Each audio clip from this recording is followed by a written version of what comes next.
build-up to Into the Bright Sunshine, but the broader political, cultural, social context. I'm going to answer that in just a sec, but I have to say a couple of things first. First of all, thank you to Majors and Quinn for hosting us. I bought this copy of Colson Whitehead's new novel here tonight with my own credit card, and I encourage you to buy books, not just my own, here, because truly independent bookstores like this one are the lifeblood for writers like me. Without stores like this, we wouldn't have a way for our work to meet our readers, and it just depends on us as book buyers to spend our money where it really counts. So having said that, and then the next thing is there are so many people here who I wish I could acknowledge with you all the time. I'm going to say one name, and otherwise I'm going to encourage you all to read the acknowledgments. They're lengthy, but they're deeply felt, and many of the people whose names I would call tonight gladly are there. The one name I'll call is Skip Humphrey, Hubert Humphrey's eldest son and executor, because at the outset of this process 8 years ago, he trusted me, having never met me, gave me access to the really important body of family and personal papers at the History Center that you can't just walk in and ask for, you need permission. And without that, I could not have grasped the essence of Hubert Humphrey the way I've tried to. Now to your question, I'm sorry. And, when I started on the book, I made 3 vows to myself, all of which I think help answer your question. Number one, it wouldn't be a cradle-to-grave doorstopper of biography. Number two, it wouldn't be the great man or woman in history book. And number 3, it wouldn't be the white savior narrative. And so I really tried from the very beginning to keep those goals in mind. And part of answering that challenge to myself was to put Humphrey in his life and times and to populate the world around him, to constellate around him his allies, his adversaries, to paint the social landscape he was in, whether in the Dakotas or here in Minneapolis or this very eventful year he's in Baton Rouge, Louisiana. And I didn't think that that would take away from the valor and the importance of what he did in pushing civil rights boldly such a long time ago when it was hardly an obvious stand to make, but rather it would give you a sense of who he was laboring with and of what the obstacles were at that time. Because I think in terms of Minnesota and Minneapolis, you know, notwithstanding the murder of George Floyd and everything, the inquiry the city has deservedly had since then, the perception across the country is very blue, must have always been very blue, must have always been very progressive, and of course it's a lot more complicated than that. So let's go to that part, the complicated past. Chapter 2 does not say Hubert Humphrey's name once. It is all about what was happening in Minnesota at the time, all of the discrimination against blacks at the time, illustrative of the state he moved into when he came here to go to the U of M. One statistic, maybe people knew this, I was surprised, the KKK had more than 400 chapters in Minnesota in the 1920s. That surprised me, and talk about some of the aspects of that history that maybe surprised you or that you thought had to be in the book. Well, I think you had to paint that picture, and I did a chapter piece on the black community and the oppression of it at that time, and the later chapter on the Jewish community and the oppression against it at that time. And actually, I will call it John Wright, Professor Emeritus at the U, was a vital resource for me in coming to understand the history of black Minneapolis. One of the things that was unique here and different maybe from other cities in the north is that Minneapolitans thought of themselves as being tolerant, that there was a real kind of built-in, at best ignorance, at worst hypocrisy.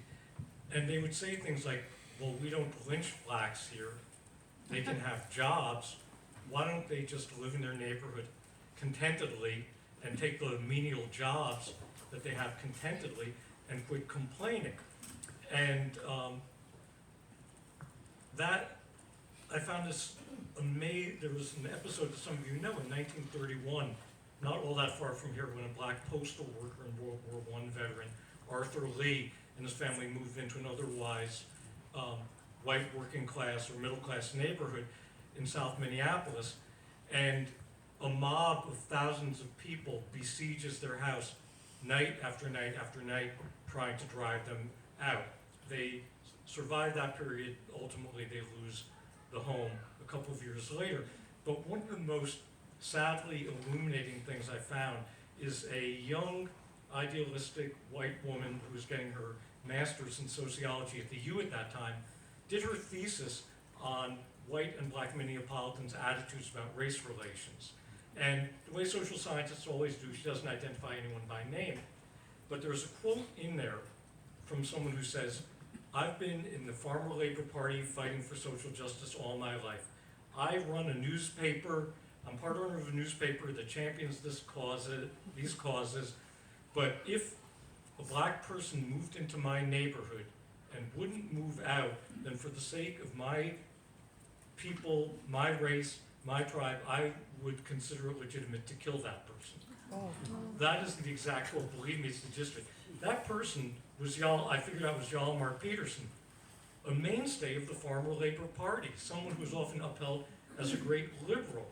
And so one of the things that I think was most piercing about Minneapolis is that it's not just that people you might expect to have bigoted attitudes have them. A lot of the mainstream had it, and a lot of people who thought of themselves as great liberals harbored those attitudes as well. And I think that's part of why Black life here was so hemmed in, so limited, because they didn't have any political allies, and maybe, a handful before Humphrey comes on the scene. Floyd Olson probably would be the exception that proves the rule, but they weren't championed by the farmer laborites either. So to paint a picture of how Hubert Humphrey developed his stance on civil rights, you point out that he grew up in this all-white little community of 600 people in South Dakota. He first encountered a black man at the age of 11, and probably did not encounter many blacks until this experience in the Jim Crow South. So do you think those were two influential aspects of his life, or what do you think shaped him? Well, there are a lot of things that would shape anyone, and certainly Humphrey was shaped. His father was quite a character. His father was like part huckster and operator, the kind of guy who sold patent medicine, okay, but also part very idealistic.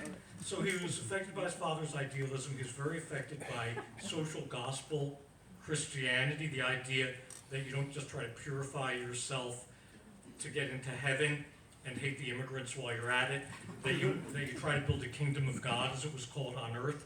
So he's affected by that. But I always said that as bright as he was above here, his politics happened in his heart and in his gut. They instructed his mind. And this moment early in the book had a mythological power to me, which is when he's 11 years old in Dolan, South Dakota, remote place. What they consider a minority there are the Catholics 10 miles away, who would have the Ku Klux Klan burn crosses outside of their town periodically.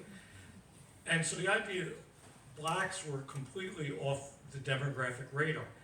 And yet, when he's 11 years old, a gravel road is being built, the first gravel road to connect Dolan to other places. In one direction, the Twin Cities, in the other direction, all the way out to Yellowstone Park.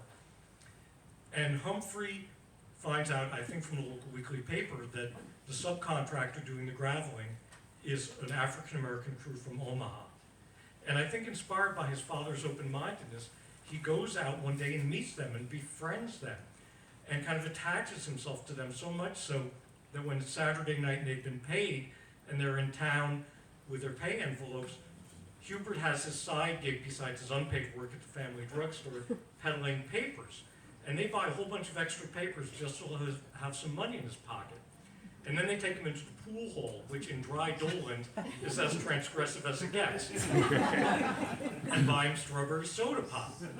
And this had such an effect on him that years later, when he was working with this terrific communications man, Norm Sherman, on his autobiography, he remembered this. Most of the story never gets into the autobiography, but it's where I got a wisp of it and then chased down the rest of the story of Otis and Leslie Shipman, these black brothers from Omaha who were the road workers. But that doesn't tell you everything. You can have a moment like that at 11 years old, and it doesn't predict the rest of your life. It does say something about your character. But what really sets his life on its path, as we came to know it in his later political career, is the year he goes to graduate school at LSU in Baton Rouge. He goes down there, it's 1939.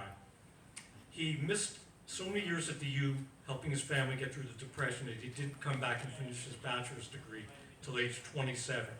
So by the time he goes to Baton Rouge, he really is oblivious, frankly, to all the turmoil about racism and anti-Semitism in Minneapolis. He's been a young, married man with a wife and a new kid, just trying to finish his degree after stopping out for 6 years, and his politics are the typical New Deal, class-based economic politics. He's a diehard FDR fan. And then he goes to Baton Rouge. Why? Because they have a $400 graduate assistantship, and as a newly married man with a young child, and now Muriel, who was working most of the time, can't work as much because she's this little baby at home. He needs the $400. It's that simple. And when he goes to LSU, three things happen that really do determine so much about his later life. Number one, he lives in a Jim Crow society for the first time. And actually, literally, where he lives in Baton Rouge is separated by 1.5 miles from the LSU campus. And in the middle is a neighborhood called the Bottoms, which is the main black neighborhood of LSU. So every day, going to and going from, he's seeing a black neighborhood. And he's seeing not just the things that are in our collective memory about segregation, the separate water fountains, the separate bathrooms, the back of the bus. He sees individual black people humiliated for crossing a street too slowly and holding up a white motorist.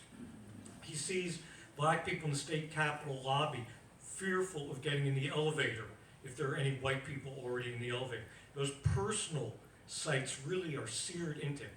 The second thing that happens, unexpectedly, I think for the Deep South, he meets the first Jewish friend of his life, a man named Alvin Rubin, who later Humphrey helps get appointed to federal judgeship.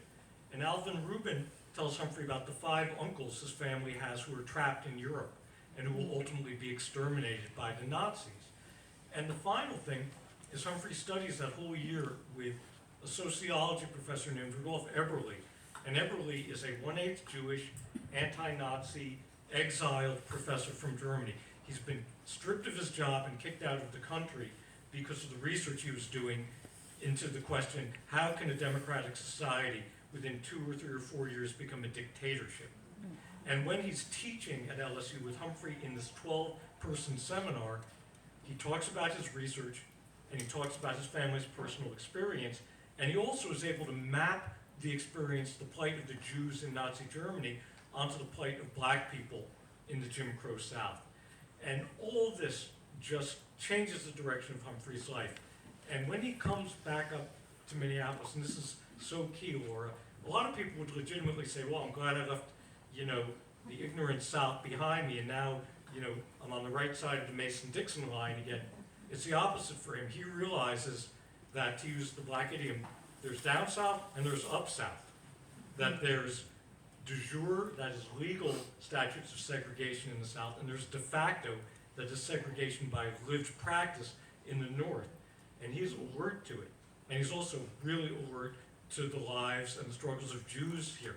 And all of this is because of that year in Baton Rouge. You talked about how you told his story through his allies, and you chose 2 specific allies. One, Cecil Newman, and the other, Sam Shiner. How did you choose them and say what they represented to him? Well, I think history presented them to Hubert Humphrey, and history presented them to me. And Cecil Newman was a Pullman porter who also was working simultaneously as a journalist for many years, and ultimately could buy or had enough money to found a newspaper. In fact, he founded several, but the one that has lasted, still published by his granddaughter, Tracy Williams Dillard, to this day is the Minneapolis Spokesman. And Cecil Newman, there were other great civil rights activists of his era in Minneapolis, like Lena Olive Smith, the great civil rights lawyer, and Nellie Stone, later Nellie Stone Johnson, who was in the labor movement, and Anthony Bruce Cassius. But in a lot of ways, Cecil Newman fought this very lonely fight of trying, in the pages of the Spokesman, to call out all the different examples of discrimination, whether it was the dog whistle terms used in the Tribune and the Star and the Journal when they covered the black community, whether it was the unions that wouldn't admit black members, the businesses that wouldn't hire black employees, the police brutality of that time. And he could try to shape public opinion, he could try to publicly shame people, but his power was limited by the small size of the black community here. Sam Shiner, whose daughter Susan Druskin is here tonight, Sam Shiner was a very parallel figure in the Jewish community. In fact, Sam Shiner and Cecil Newman were friends and allies. And Sam Shiner had a law degree, and no reputable law firm in town would hire him because he was Jewish. He was making his living as a jazz pianist, and ultimately, because the Jewish community here was so alarmed by the prominence of a group called the Silver Shirts, who were a pro-Nazi movement, very popular, unfortunately, in Minneapolis, they thought we have to have someone watching these people and keeping track of them.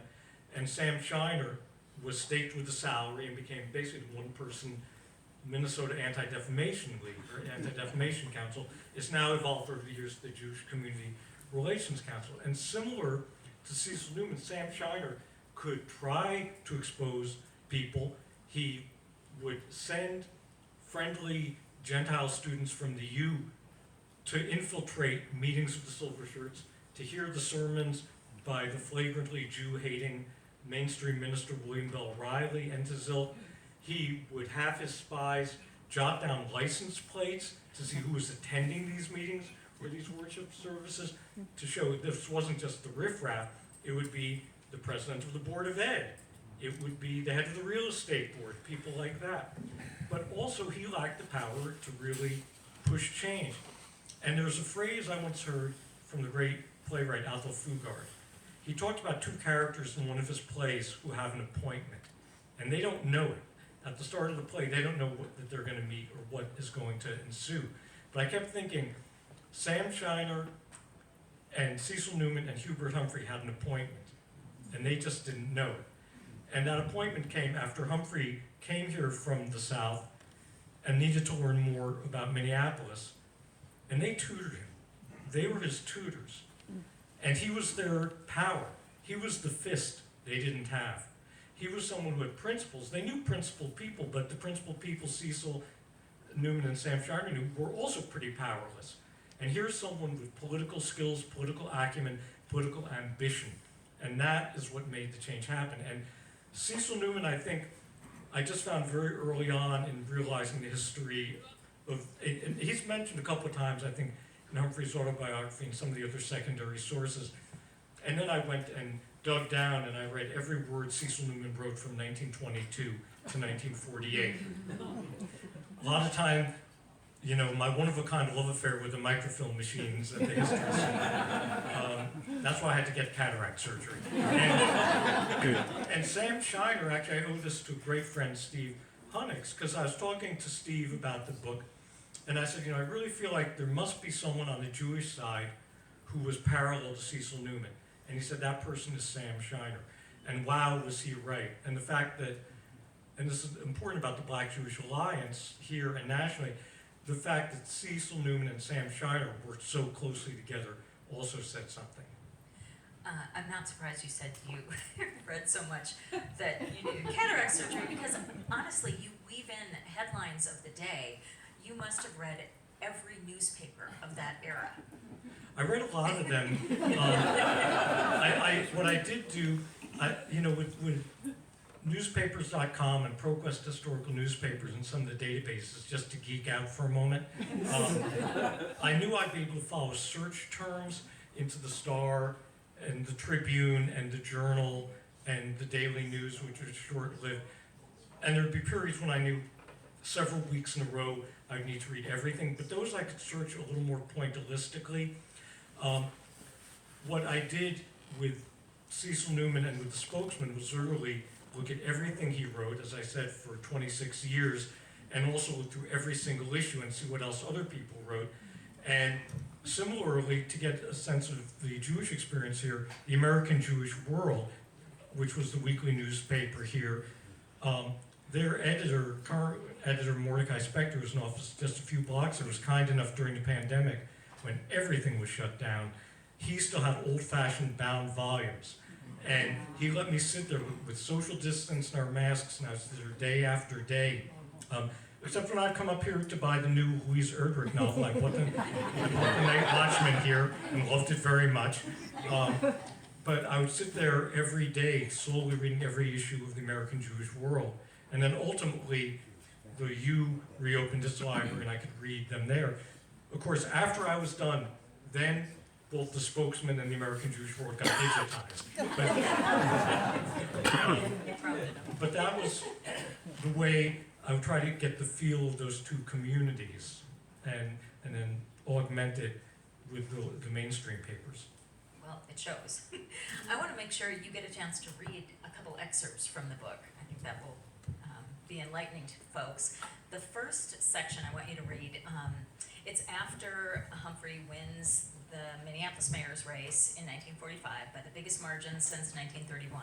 And ironically, on that ballot, Nellie Stone also won a seat on the library board. So there's this early challenge in his career.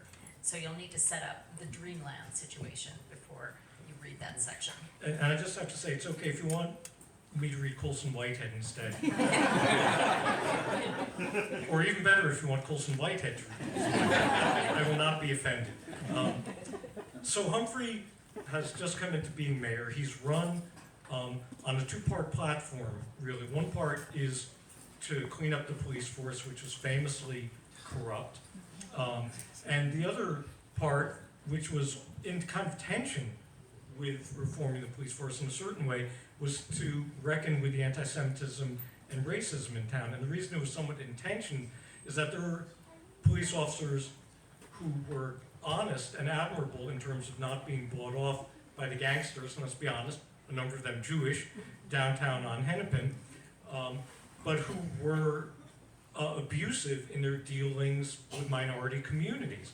And Humphrey faced this challenge of how to work on both of those fronts simultaneously. And just a couple of months into his mayoralty, there's a cafe called the Dreamland, which is owned by the civil rights activist Anthony Brutus Cassius, and is known as a place where not only black people can socialize, but interracial couples can socialize. And the police burst in there one night on the pretext of looking for a suspect in a murder. It's completely preposterous. And the officer who leads, or the inspector who leads that raid, is a guy named Eugene Burnett, who's Humphrey's favorite cop up to this point, because he's seen as being so honest, so incorruptible. So I'll pick up from there what happens in the aftermath of that. When Humphrey arrived, actually, I'm sorry, I need to read a little more before the part. Okay. I'll start, never mind. When Humphrey arrived, not yet 2 months into his mayoralty, he faced two men he considered essential allies and the irreconcilable choices they embodied. Eugene Bernath was Humphrey's righteous fist in battling mobsters and the cops they corrupted. Cecil Newman was the mayor's moral conscience on matters of race. If I were walking down the street with your wife, Newman told Humphrey now, by way of example, we might well be stopped for questioning. There was no middle way for Humphrey that would placate both men. This is to fill in because the cops have arrested several women who won't show identification, brought them down to the lockup in the middle of the night.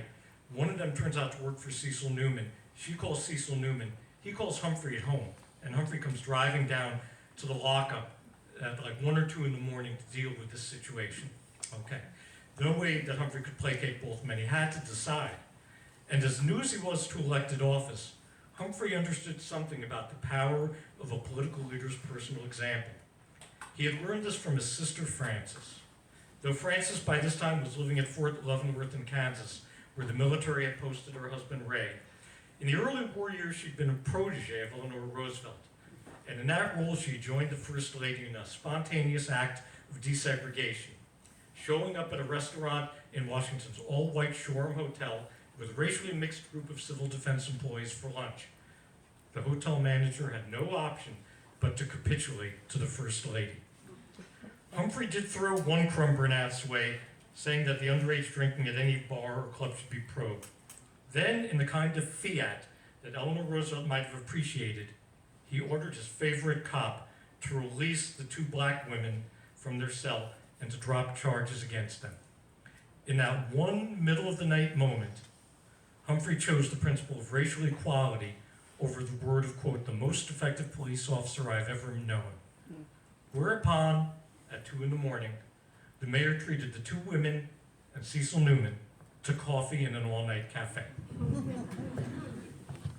And you point out that this was a situation, the integrated coffee, that could have gotten them kicked out of some places. Right, Humphrey he did this with, I think, Charlie's Restaurant downtown was another one that he integrated that way. And actually, to fast forward, when he got to the Senate in 1949, he hired the first black Senate aide ever, a man named Cyril King. And the Senate, of course, the powers in the Senate were the Southern Mandarins at that time. And Washington itself was, kind of a Southern town in its racial ways. And the Senate dining room was all white, and Humphrey just brought Cyril King with him to the Senate dining room in another one of these Francis Humphrey Eleanor Roosevelt moments, and dared, the people to turn them away, which they didn't. So I'm gonna have you read one more section, and that is, as he's mayor, as he's taking some controversial stands, he starts getting threatened. Right, to put this in context, when Humphrey wins in 1945 as mayor, he is doing two things to push his agenda. First of all, he's forcing the city to actually undertake a study, to actually build what we would now call a database, to prove the degree of bigotry against blacks, Jews, Nisai, Native people, Catholics. This is all done, by the way, under the leadership of two black professors from Fisk, the HBCU in Nashville. And he forces the city to reckon with this, and he appoints, because the city council is resistant, he appoints a citizens committee, a broad coalition, Republicans, Democrats, farmer labor people, people from management, people from labor, people of all races and religions, and get some money privately raised for them to basically help to write an ordinance that there should be a Fair Employment Commission in town, and that it should have enforcement teeth. That was a really rare law in the United States at that time, and frankly, it took 20 years for the US in the form of the EEOC to do the same thing nationally, and that was done with Humphrey and LBJ in office. But this is spectacularly controversial with parts of this city, and the pushback takes the form I'm going to read right now. The hate mail and telephone threats began arriving in November 1946, not coincidentally in the aftermath of Humphrey's first public meetings about the self-serving. Along with the letters and calls appeared placards tacked to the trees on the University of Minnesota campus. One declared, "Kill Jews." Another boasted, "When they start talking of racial equality, pull the safety catch on your gun. Hail to Minneapolis, capital of anti-Semitism." The posters bore the Sieg rune insignia, a hybrid of lightning bolt and uppercase S, which Adolf Hitler has used as the symbol of the Schutzstaffel paramilitary, the SS. The letters came out stationary from a group called the Democratic Nationalist Party, which stipulated the United States was founded of, by, and for people of European Caucasian descent only. Sounds like the present day, right? Yep. As for the mayor, the letter said, "If you oppose us and serve as a tool of the Jewish communist interests, we promise you here and now that on the day of judgment, our day of victory, you will meet your just retribution." And this ultimately leads to a night when Humphrey's coming home. A night when Humphrey's coming home late at night. The police cruiser drops him off. It's dark. Weirdly, the street light outside his house, which is just north of Dinkytown, is out, and he's fumbling for the key in the door. And at that moment, 3 bullets whiz by him. And when Humphrey and Muriel try to figure out what happened and how that person missed, Muriel remembers their pet dog Tippy had barked. And the assumption is that they come to is that Tippy's barking had rattled the shooter just enough to miss. Now I'll tell you a couple of other creepy things. One thing that Skip told me when I interviewed him about this, Skip was 5 years old, and the next morning he comes down to get ready for school, and there's a cop with a sawed-off shotgun in his lap sitting in the living room. The other thing is the aforementioned Tippy the dog, 2 weeks later vanishes. And ultimately, the police find that the person who was responsible for those signs at the U that I was just talking about, and was sending undoubtedly the hate mail and making these threatening calls, Maynard Orlando Nelson, who undoubtedly was the one who took the shot at Humphrey. In his apartment, they find guns, knives, pro-Nazi propaganda, the whole terrorist toolkit. And I think perhaps because Hubert Humphrey didn't want to give him the pulpit of a public trial and let him play the martyr, he never brought charges. And maybe he also hoped he would slink away. Well, he did slink away, but he turns up, according to his voluminous FBI file, which I've read, as an associate of the American Nazi Party leader George Lincoln Rockwell in Chicago, right about the time that Rockwell's people were throwing bricks at Martin Luther King. So, this is going to be a pivot because it's hard to go from assassination to this, but how would you describe Humphrey in today's terms, politically? I think Humphrey, is in a way that's really productive, straddles the lines between a traditional kind of class-based, union-friendly version of liberalism and what we would now call, though I loathe this term, identity politics. What's great about him, and I think actually in his way Joe Biden really embodies this as well, is that it's often put out there that the liberalism of economic inequality and of the social safety net is somehow completely at odds with the liberalism of taking on different forms of intolerance. And what Humphrey knew is that there's actually a Venn diagram. They may not be entirely congruent, but they're certainly not at odds with each other, and that you have to work on both fronts simultaneously.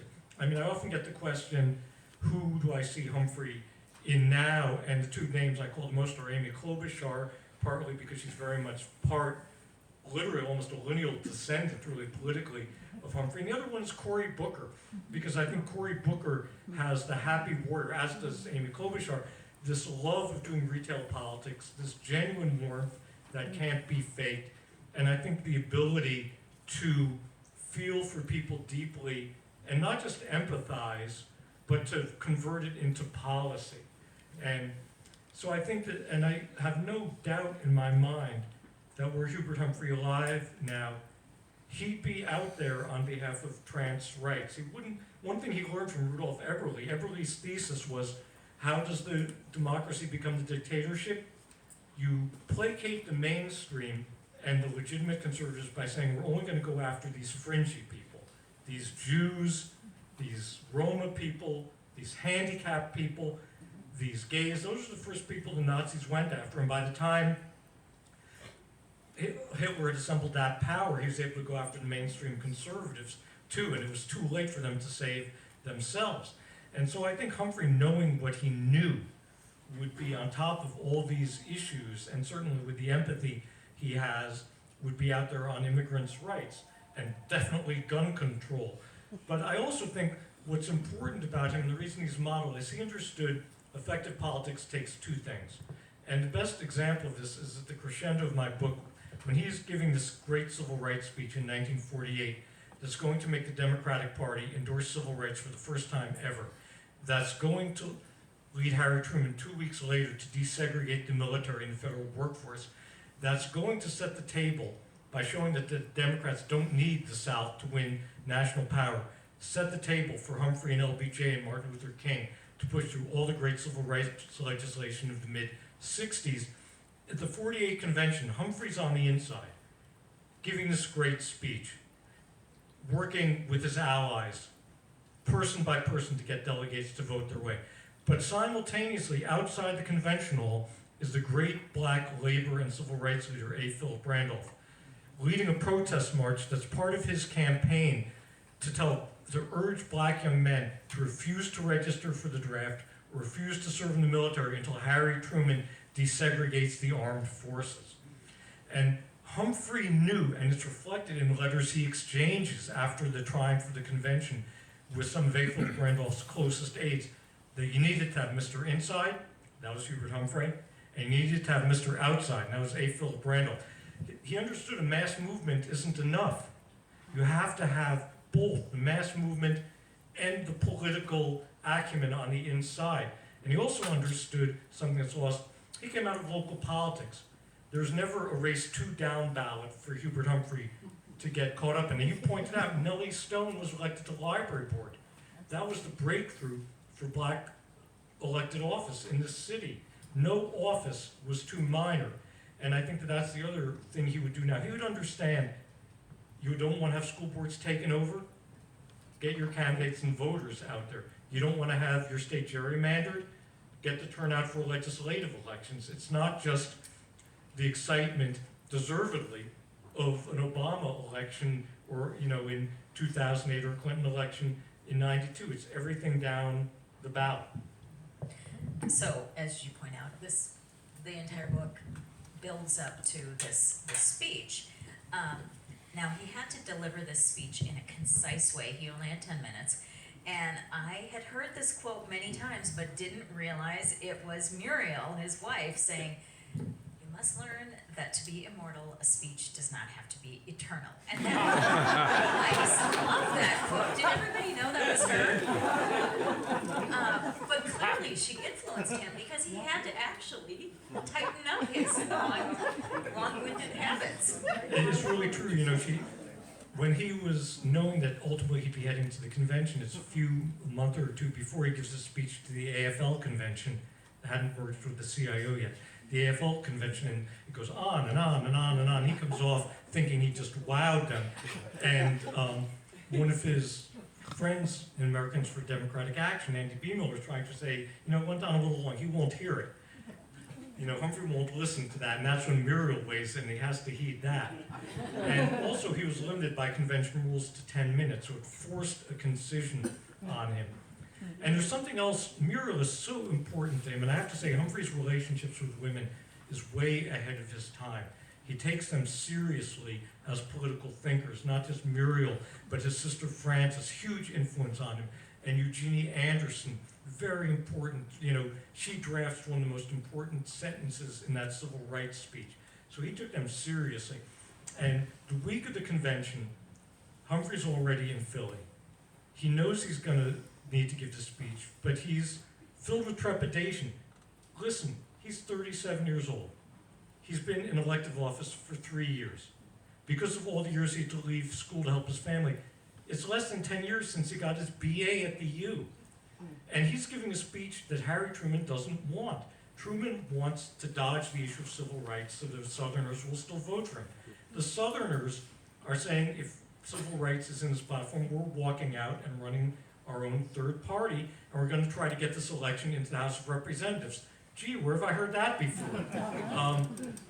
And people, Humphrey is hearing from Truman's people at the convention, if you give this speech, your career is over. Truman is writing this diary to call Humphrey and his fellow insurgents crackpots.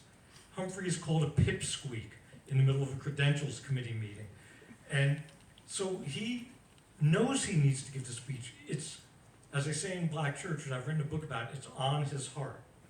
It's on his heart to give the speech, but he also knows this could be the suicide mission. And that week, Muriel is planning for their family vacation. It's going to be a week or two after the convention before Humphrey starts his Senate campaign. And they're going to do what good Minnesotans do. They're going to rent a cabin on a lake. And Muriel has sized up the one that they want to go to. And then she hears from Jane Freeman, or Freeman's wife, from Jane Freeman's mom, talk that this resort doesn't take Jews. And she's writing to Hubert, and remember, the mail goes back and forth like twice a day at this point, and saying, this is what Jane Freeman's mother told me. I'm going to go up there on Sunday. This is the Sunday that starts convention week, to find out. And she drives up there and confronts the owner, and the owners say, well, we'll take one or two, but, if we did more, we'd have to take them all. And we're not that kind of resort. And she comes back and writes to Hubert, and the morning when he's going to deliver this speech, July 14th, 1948, when he's still asking himself, do I dare? I must, but how can I? The letter comes from Muriel saying, well, it's true. They don't take Jews there. We can't stay there. This is not our politics. We have to be true to our vision. And you talk about, as the second wave feminist said, the personal is the political. This was her lesson to him, and I honestly feel this is one more bit of iron that's put in his backbone to give this speech. And just like the admonition not to be eternal comes from Muriel. You do point out that, your book starts with him at the end of his life. He's battling cancer. He's struggling with his role in American politics. And you said you didn't want this to be a white savior book, but was there any sense of, like, I want the legacy to be more complete? Absolutely. I kept asking myself, why does Lyndon Johnson get the deserved reconsideration he's gotten? In the great books by Robert Caro and Robert Dallek and Nick Kotz and others, and in the play later made into a film, All the Way with Bryan Cranston giving such a fantastic performance as LBJ, we've gotten the material to let us hold two truths simultaneously. Johnson's escalation of Vietnam was an unmediated catastrophe, but his work on civil rights and great society was magnificent and beyond courageous. And I kept thinking, why can't people hold two thoughts about Hubert Humphrey? Why is he only remembered for the worst political decision he ever made, which was the support for Vietnam? Why is he only remembered from, I don't think so much the 68 loss to Nixon, but the 72 failed race against McGovern for the nomination? Why is he only remembered at the lowest point of his political career when he seemed desperate and was the subject of mockery? Why don't people realize he was a hero on civil rights for 15 years before LBJ got on that bus? So I did want to correct the record, not to exculpate him, but to say, here's the whole person. And that's why at the beginning of the book, writing about him late in his life and acknowledging all the slings and arrows he had taken, many of them deservedly, to say to the reader, yes, I know. Yes, I know. I lived through that. I was that age. I remember that view of Humphrey.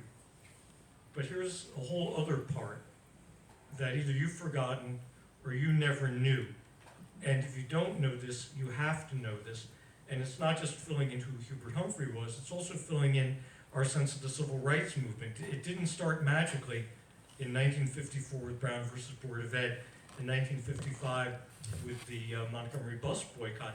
There was this, as I call, lowercase civil rights movement of the 1940s that's essential.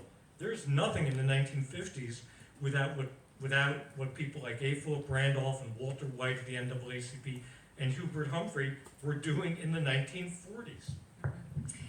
And I'll just, maybe one last question for me. This is such a smart, engaged audience. I'm sure they have questions. But the inspiration for the book came from your wife's question, correct? Here's Chris at the front. It came from my wife's question. You gotta marry right, folks. Even if, as we say, sometimes it takes chapter 2. But we have a good friend, Julian Zelzer, who's a phenomenal presidential and congressional historian. Some of you know his writing. He's on CNN a lot as a commentator. And Julian had a book come out in early 2015 called The Fierce Urgency of Now, which was about LBJ pushing through the Great Society legislation. And we went to an event like this for a book launch, and when it got to Q&A time, Chris, being a very good Minnesotan and Minneapolitan, asked where was Humphrey in all this.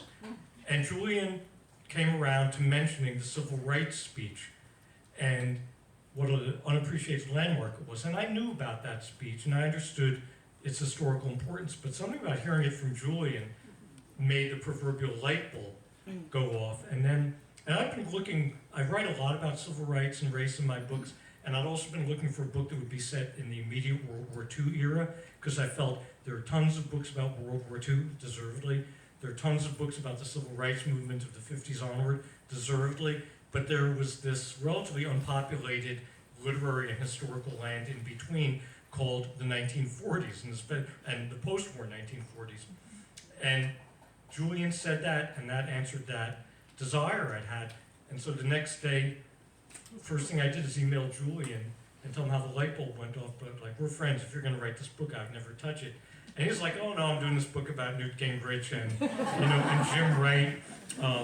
So go ahead, so maybe, I don't know, maybe I should make a donation to Newt Gingrich. Maybe not. Maybe not. But, and that's how the book began. So it's very much, Chris, it's dedicated to her. And I'm sorry, I have to call one other name. There's so many, but one of the, I can't say secret shares of this book, she did in the acknowledgments.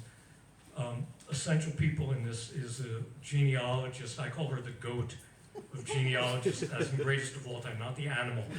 Not like goat, like eating jerk goat.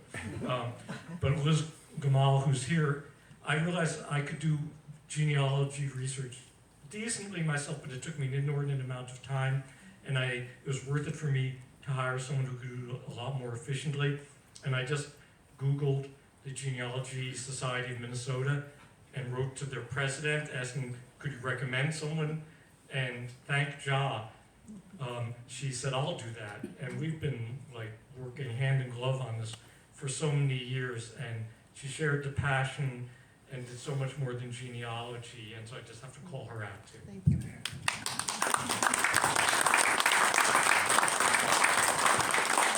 we don't have a roving mic, but if you can raise your hand and I'll call on somebody for questions and I can repeat if it's hard to hear.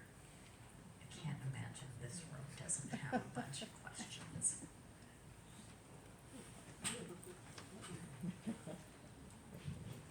Ask more of your own. If there's really no one. Come on, we should do the altar call. Is there one? Oh, there's one. There, through the books. Howdy. You read that. Hey there. So, do you think there are any politicians modern day that are actually as supportive of labor as Humphrey was, that isn't just doing it for the optics, essentially? Yeah.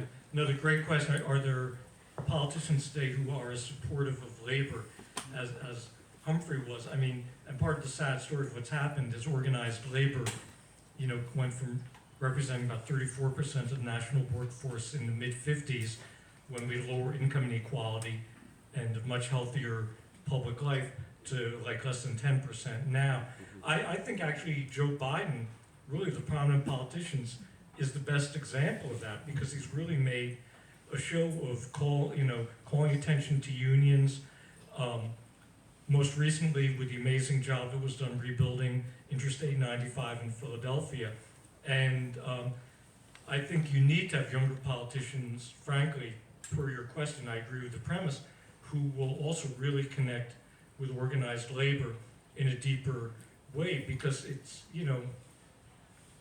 it's destructive of a good society when wages and benefits are diminished, when things revert to the gig economy, when, plants can get up and leave, or offshore jobs without consequences. I mean, I remember as a baby reporter for the New York Times in the 80s, writing about what was called plant closing legislation, and it never got enough traction. It would have, put some restrictions on plants just getting up, and initially it was at that point going to right to work, i.e. non-union state, usually in the South, but ultimately going away entirely. So we need more politicians to take on that cause and to really revive it.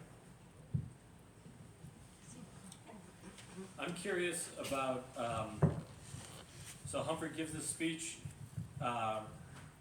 goes into the Senate full of idealism and walks right into the McCarthy era. And I'm wondering, was he ostracized? Did he lose his idealism, or what? Well, Humphrey definitely didn't lose his idealism, and by the way, Robert Caro writes brilliantly in his books about the tormenting of Humphrey by the Southern segregationists when he got into the Senate. When Laura was asking, why didn't I do the whole life, besides the fact I didn't want to do a doorstop of the book, if you want to talk about a suicide mission, write about a subject Robert Caro has already written about. As I say, I may be dumb, but I'm not stupid. Actually, the Cold War was complicated with Humphrey because Humphrey was a cold warrior. From Humphrey's battles against the Communist Party and fellow travelers in Minnesota in the battle over who would control the merged DFL. I actually think he overextended, he overinterpreted that experience, which was genuine here, and was too gullible on ideas of the communist conspiracy trying to take over much of the US and then later the domino theory abroad. That's part of why he supported the Vietnam War, is part of why he voted in favor of the awful McCarran-Walter Act when he was in the Senate. So his being at odds, I mean, he certainly never embraced McCarthy's tactics, but he was part of the anti-communist movement, no question about it. Where he was, punished in the Senate was by these Southern segregationists who had lots of power, who controlled the main committees at that time, who controlled appointments, who could cut you off when you wanted to speak, who could determine what your office was and where it was located.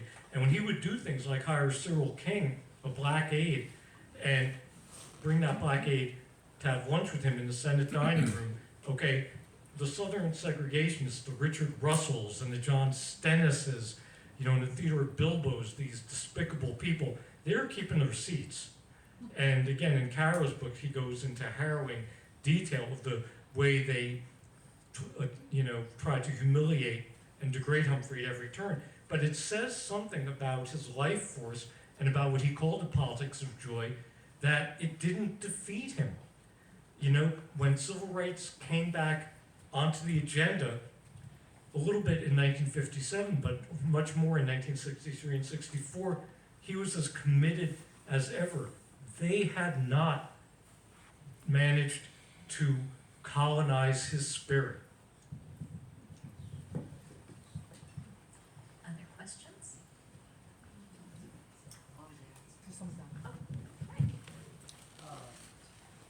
You talk about the powerful Southern Democrats. Mine don't call them the old bulls or the old whales. Yeah. Did Humphrey have a role in taking some of their power away by the 50s or early 60s? The question was, did Humphrey have a role in the 50s and 60s in diminishing the power of the so-called old bulls, these Southern senators and representatives who had decades of seniority, and also some of them, like Richard Russell, knew the intricate parliamentary rules inside and out as well, and as a result could exert tremendous control over the party, for what legislation even got introduced, much less passed. The biggest thing Humphrey did actually was in the 48 convention and the campaign, because when his speech compelled the Dixiecrats to walk out, and then they said, all right, we're going to run our third party, we're going to win the South, neither Truman or Dewey is going to have a majority, the election's going to be in the House, and everyone's going to come on bent knee to us to promise segregation forever, as George Wallace would later say, in order to get our votes for the presidency. And it didn't happen. Truman won without it. That was the first big blow against their power, because it ran the empirical test that you could win the White House without the South. And it took LBJ assuming the presidency to act on that, but the experiment had been successfully run. I think it was really LBJ, much more than Humphrey, though, who frontally took on the Southern senators, particularly Richard Russell of Georgia, who had been one of LBJ's mentors. LBJ called him Uncle Dick, and he had to go right up to his mentor and say, I'm putting through the Civil Rights Bill, even though I know that you are going to organize against it. What Humphrey was part of, though, which definitely helped break their power, was in the intricate rules of the Senate, you can't just bring up a bill because of the filibuster without first defying a filibuster. In other words, if someone wants to filibuster, you have to get a 2/3 vote to end the yakking. It's a motion called cloture. And that was the real battle of the Civil Rights Act of '64. The question wasn't could you get 51 votes on the floor, the question was could you get 67 votes to cut off debate. And that's where Humphrey in the Senate at that point was vital to LBJ in winning over every individual senator. In fact, there's a great story, this isn't my story, it probably comes from Caro or others, that one of the main people LBJ needed on his side was Everett Dirksen, a Republican senator, and may have even been a minority leader in the Senate at that point. Also, a real egomaniac, and if anyone loved to hear his own voice more than Humphrey, it was Dirksen. And what LBJ basically said to Humphrey is, your job is to suck up to Everett Dirksen and make him feel really important, and always give the limelight to him. Let him take credit for anything, even if he didn't do it. Just get him on our side. And Humphrey did that. And very poignantly, in Humphrey's collected papers at the History Center, in one of the files, I can't remember which one it is the sheet of paper, a long narrow sheet with every senator's name and a box next to it. And it was the tally of votes on the cloture resolution, with Humphrey's own hand marking off enough yeses to cut off debate and send the bill for a total vote, which enacted it as law. So that tells you how involved he was now, but it meant to him. It's 8 o'clock. So, once again, this is a fascinating book. I hope all of you get a chance to read it. You'll be around to sign books. I will definitely be around to And sign books. Thank you so much for coming. Thank you all. Thank you.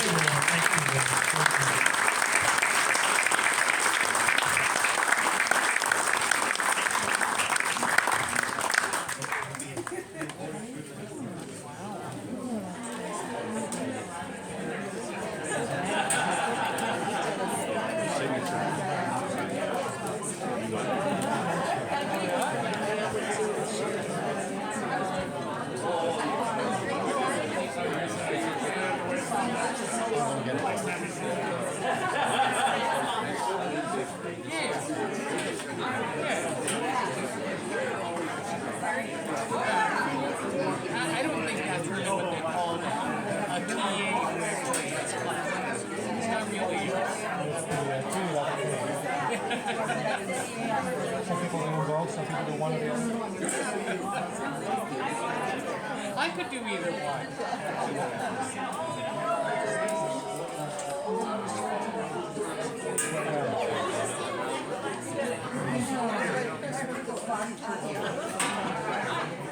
Oh, is that right? Yeah, we just all had it. Well, we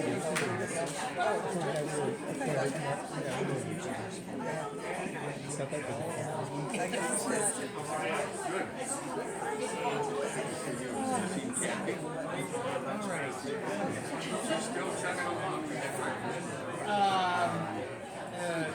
Do you want to finish this discussion?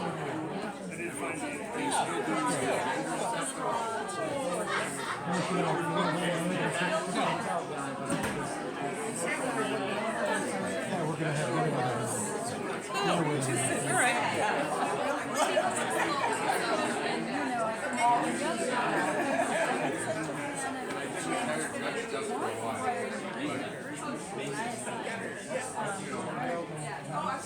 Class.